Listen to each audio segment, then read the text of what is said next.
নদীর পাড় ঘেঁষে একটা ছোট্ট হাট, যেই হাট বা বাজারের নাম ঝামা বাজার। মাগুরা মোহাম্মদপুর উপজেলার একটা চেনা অচেনা গায়ের গল্প এখানে প্রতিদিন না হলেও সপ্তাহে 1 থেকে 2 দিন জীবন্ত হয়ে ওঠে। আমি এসেছিলাম ঠিক তেমনই একদিন, অর্থাৎ হাটের দিন। আজ আমি আপনাদের দেখাবো ঐতিহ্যবাহী ঝামার হাট আর এখানকার মানুষের জীবন বৈচিত্র্য।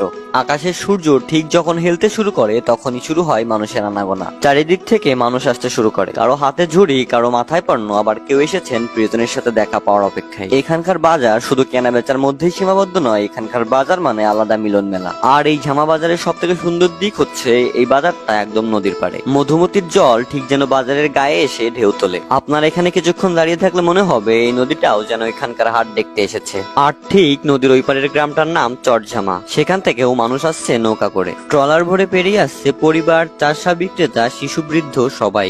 এই ঘাটে ফেরি থাকলেও খুব একটা ফেরি চলাচল করে না, জীবন চলে নৌকা আবার ট্রলারে ভর করে। নদীর ওপারে রয়েছে ছোট্ট একটা যাত্রী ছাউনি, সেখানে দাঁড়িয়ে মানুষ অপেক্ষা করে। কেউ বিশ্রাম নেন, কেউ বা বসে গল্প করেন। নদী পাড়াপাড়ের এই ছোট্ট মুহূর্তগুলোই জমে ওঠে হাজার গল্প। বিশেষ করে হাটের দিনটা যেন এক ধরনের উৎসব। ঝামা বাজার শুধু একটা স্থান নয়, এটা একটা স্রোতের মতো, যেটা মানুষকে টেনে আনে, মিলিয়ে দেয়, আবার ভাসিয়ে নিয়ে যায় আপন গন্তব্যে, যেখানে ঢেউয়ের মতো গল্প আসে আর চলে যায়। সন্ধ্যা নামার সঙ্গে সঙ্গে হাট গুটিয়ে নেয় তার রঙিন কোলাজ। মানুষ ফিরে যায় যার যার ঘরে। এই ছিল আমার দেখা ঝামা বাজারের দিন। এমন আরো জায়গা যেখানে জীবন